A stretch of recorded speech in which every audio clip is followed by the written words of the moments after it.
Good morning, welcome back. It is now June the 2nd and a little bit of a wet morning this morning. Finally had a break from last week's heat and dry, and we had about a ½ inch of rain overnight, and we're currently 6 or 7 degrees, so pretty cool compared to last week. But let's see what's going on today.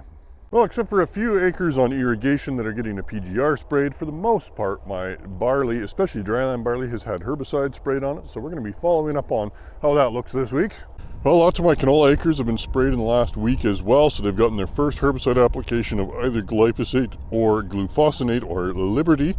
So the first shot of weed control for the most part is now done, so we'll be following up on that. This patch of kochia got sprayed with the standard rate of oxbow a few days ago, and you can see we got lots of yellowing, we got some leaf damage going on here.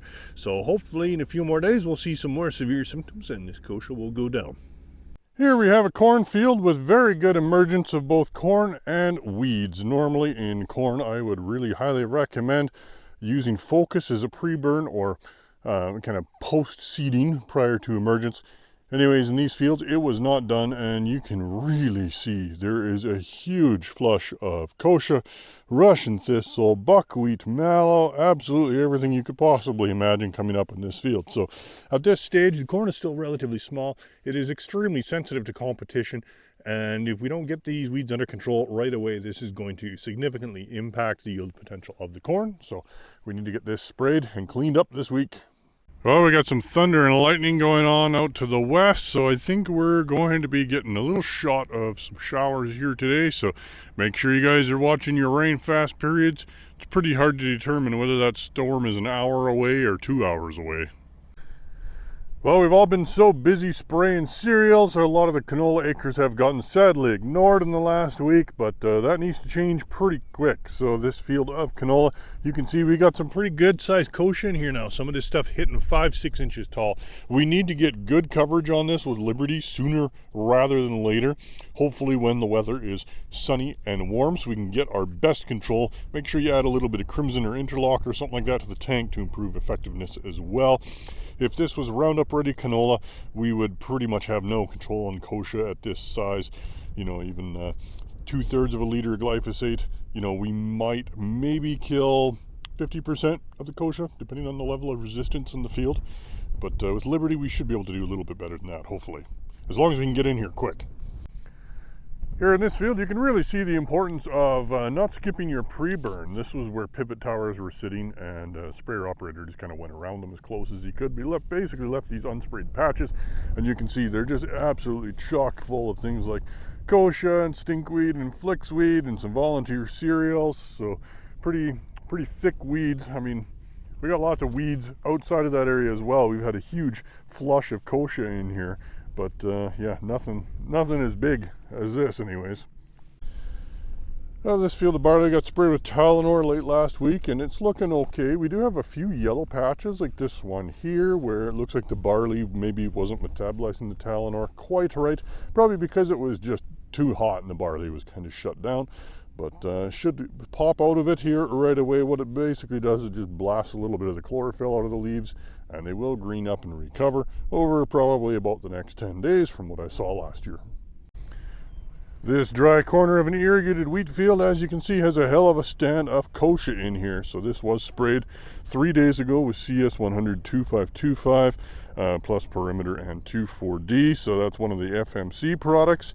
And you can see we are starting to have an effect in here. We are seeing some curling, we're seeing some yellowing. These growing points are starting to turn yellow. So hopefully in a few more days we're going to have a little bit better symptomology in here, and we'll have some control on this kochia.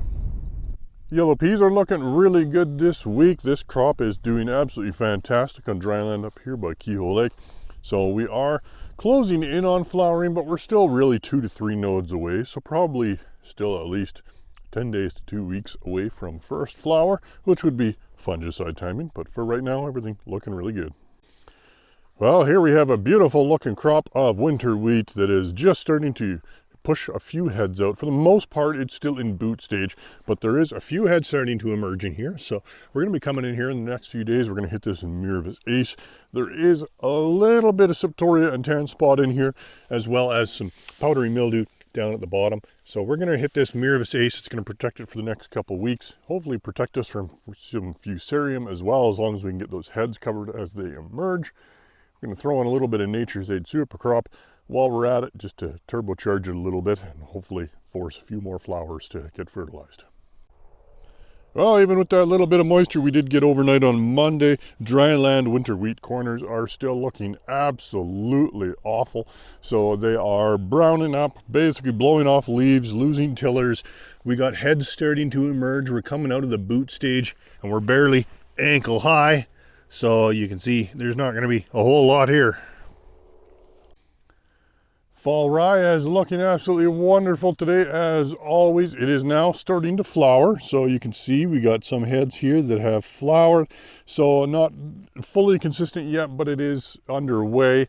So once flowering is done, these heads just start to fill. We're going to be silaging by the end of this month. Probably, I imagine it's going to be starting within the next week or so now that things have flowered. Finding some more net blotch in barley today. So if you're not familiar with net blotch, this is what it looks like right there. You can kind of see that kind of square, blocky, net-like appearance to it as it moves across the leaf. Eventually, as it gets really severe, it can pretty much cover the whole leaf and result in leaf death. Not terribly severe as long as it stays on the lower leaf. So in this case, this is literally leaf number 1. So if it doesn't move up in the canopy, it won't really be all that severe. But this is an irrigated barley field, so we probably will try to take care of it. Now, we're not at flag leaf timing yet, but flag leaf through heading timing probably going to be your best time to get rid of it. I'd say if the disease pressure is pretty high, then you should probably be going at flag leaf. If you can hold off till heading and use a head timing product, then that'll be a little bit better, especially if the crop is going for grain versus silage, because you'll also protect yourself from Fusarium at the same time. Oh, here we have some Roundup Ready canola, and you can see we're having pretty good effect on some of the grassy weeds are already starting to burn up. But what we're not having a great effect on is kochia. Now, there isn't a whole lot of kochia in this field. I'm in the corner, and there is a few here. So you can see this little guy here, and they went over here, and you can see that they look comparatively perfectly fine. No cupping, no twisting, no off color, no nothing, versus grassy weed effect here. So definitely not having much of an effect on the kochia. But if kochia was our major concern in here, we would have used a Liberty Link canola instead of a TrueFlex. I'm back out at my favorite patch of wild oats. As you can see, they still remain good and thick in here. We did manage to get some control and some stunting. This was last sprayed about 2 weeks ago. And you can see we are having an effect. However, they're being very slow to go down, if they are at all. And now that we've had more rain, we have a new flush of them that is coming up. So we need to come in here, hit this one more time before the peas get too tall, and cover things over. And I can't wait for that day, because that'll mean less competition from wild oats. Dryland fall rye is looking really good. I mean, fall rye generally looks really good. You got to try pretty hard to screw it up. As you can see, we are flowering here as well.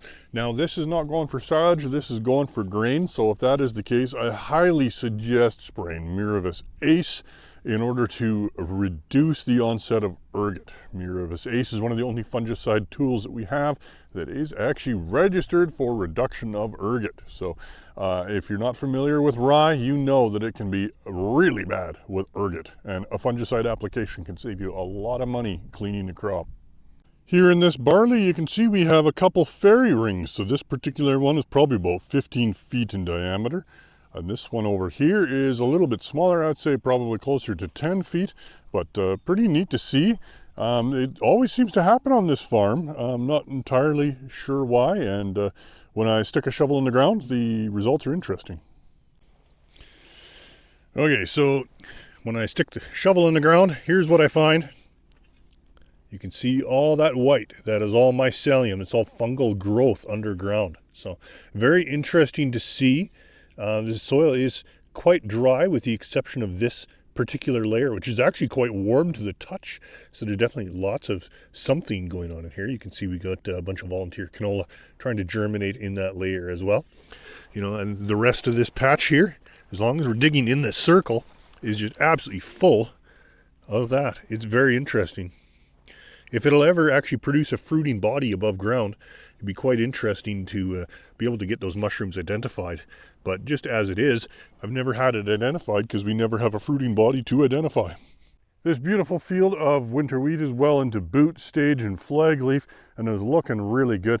But we do have some disease going on in here. We do have a little bit of septoria and tan spot that is really starting. You can see that here on this flag leaf. We don't want this to get any worse than it already is, so we are going to be coming in here. This is going to get sprayed tomorrow with Miravis Ace, and we're going to throw a little bit of Nature's Aid in here as well.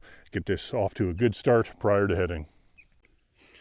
Found a couple of my sunflower seeds that I planted a while back. This was just after herbicide timing in this winter wheat, and you can see they're getting pretty well suppressed by the canopy now. Even though they were in kind of a thin spot, they didn't get tall enough, fast enough to make it out of the canopy, so they probably will never amount to anything, even though they're supposed to be 3 meters tall.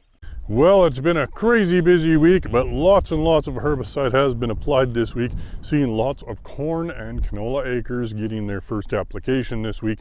So this cornfield, for example, was just sprayed yesterday, so not seeing any effect in here at the moment, but hopefully we will, because there is a pretty thick stand of weeds, especially right around the edge where I am here. So hopefully that'll look better in a few more days.